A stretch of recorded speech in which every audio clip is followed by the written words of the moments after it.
So Kodak Black is on Kai's stream and you already know where this is going. If you missed it, buckle up. The rapper showed up to Kai's 30-day Mafiathon stream, and things went from zero to what is even happening in no time. No one's quite sure what Kodak was on, but let's just say things got interesting. It all started off pretty tame. Kodak pulled up and everyone was vibing. But before long, his behavior started getting real unpredictable. Even Kai, who's seen it all, looked like he didn't know what to say or do half the time. You know it's wild when even Kai is at a loss for words. These are the moments that got people talking. Everything seemed pretty smooth when Kodak first rolled up. All good vibes. But hold on, because Kai was about to get smacked in the face with Kodak's unpredictability. There's dancing, laughs, and everyone's having a good time. Until they weren't. The vibe switched up fast and you could see Kodak was just vibing on his own planet. Unhinged doesn't even begin to cover it. Kodak was clearly in his own world, maybe trying to crank up the chaos for viewers. That was a glitch for the Twitch. As if Kodak Black's appearance on Kai's stream wasn't already chaotic enough, he started spitting everywhere. Like, at that point, anyone could tell this was going downhill fast. Some people are seriously calling him out for not shutting it down the second Kodak came on tweaking. Kodak was acting off from the very start. It was clear from the jump that something wasn't right, but honestly, this wasn't all on Kai. Kodak's team should have stepped in. They probably just thought he was having a good time. Maybe too good of a time, though. Sure, Kodak was getting comfortable, but come on. You know things are getting a little too comfy when Kodak started explaining squatters' rights to Kai like he was about to move in and never leave. He was straight up talking about how he's not leaving the house anymore. If you know, for motherfucker like they're in your house for like 30 days, they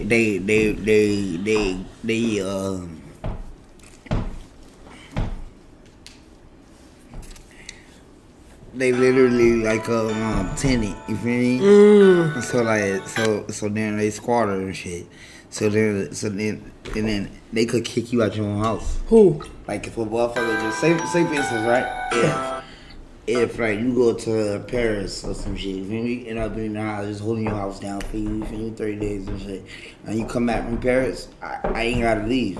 But just when you thought it couldn't get any wilder, Kodak hit everyone with the most random move. He went for a trick shot with a perk.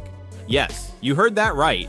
He literally jumped out of his chair, flashed a white substance to the camera, and then tossed it into the air like he was playing catch with it, and caught it in his mouth. Even Kai couldn't hide how uncomfortable that moment was. This was definitely the kind of stream that had people watching with their jaws on the floor. And let's not even get started on the body twitches.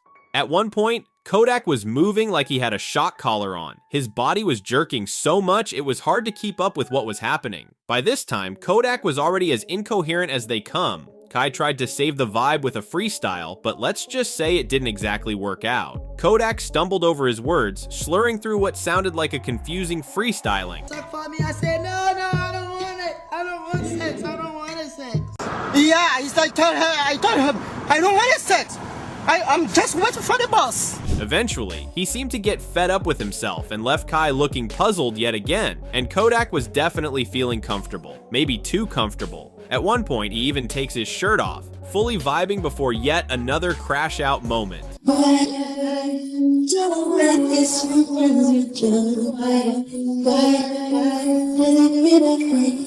Then he starts rambling about not wanting to catch HIV, seemingly pulling from another meme, before casually dropping the lines. I don't need HIV because no, that's not how, I don't want to die. I don't want to die. I don't want to believe. I don't want to die. It was like he was in his own universe, leaving everyone watching, including Kai, completely speechless. At this point, it was clear this stream had officially gone off the rails. Kodak Black has successfully made sure he's trending for all the wrong reasons. This stream adds to the list of incidents that have fans concerned, especially considering that earlier this year, Kodak claimed he had reduced his Percocet intake. But just months later, moments like this, where he's visibly out of control, have raised suspicions that he might be back on heavy drugs. In fact, in a now-deleted clip from June, Kodak himself opened up about his struggles with addiction while performing, even admitting that at one point, he was taking up to 100 pills a day. It's hard not to draw a connection between that confession and his recent behavior on Kai's stream. On stage, you said that you regret saying the perky line. Yeah, and Super Gremlin. The Super Gremlin, yeah. I hear that shit. I said that, bro. 100 perks a day sounds like a lot. You was exaggerating when you said 100 purse, or you was for real like on 100 purse a day? How you weave off of it? Like how you? Tell you, homie. But Kodak himself isn't exactly responding well to the concerns pouring out from his fans. In fact, he's got some choice words for the whole situation, claiming that his fans never really liked him anyway. Speaking of fans pouring out concern, Kodak also addressed the situation directly in another moment, telling those expressing worry that he needed help to mind their business. Y'all be on all type of shit. Y'all be on shrooms, acid, all type of stupid ass shit. But I take me one perk, and y'all be so fucking butthurt. Y'all don't wanna like a nigga anyway. But motherfucker, if a motherfucker needed help, y'all wouldn't think that I knew that. Y'all don't think I knew. And I need help. If I needed it, I don't need you to tell me what telling me doing for you. Oh shit, you know this when I need help, help me and a good opportunity. Fuck it. That's what's called an addiction, Mookie. Fuck you, you're getting blocked. What you do? You ain't perfect. Ain't nobody under this world. Ain't nobody under the sun perfect. Everybody got a vice, some kind of way. Everybody got some kind of vice, even if it ain't drug, homie. Kai has also come under fire. Many fans are pointing fingers at Kai for not taking Kodak's mental health more seriously during the stream. Even Lil TJ got in on the drama, using an Instagram story, which was later deleted, to voice his opinion. He posted, "I fake hate this kid, him and again the biggest D-riders in life."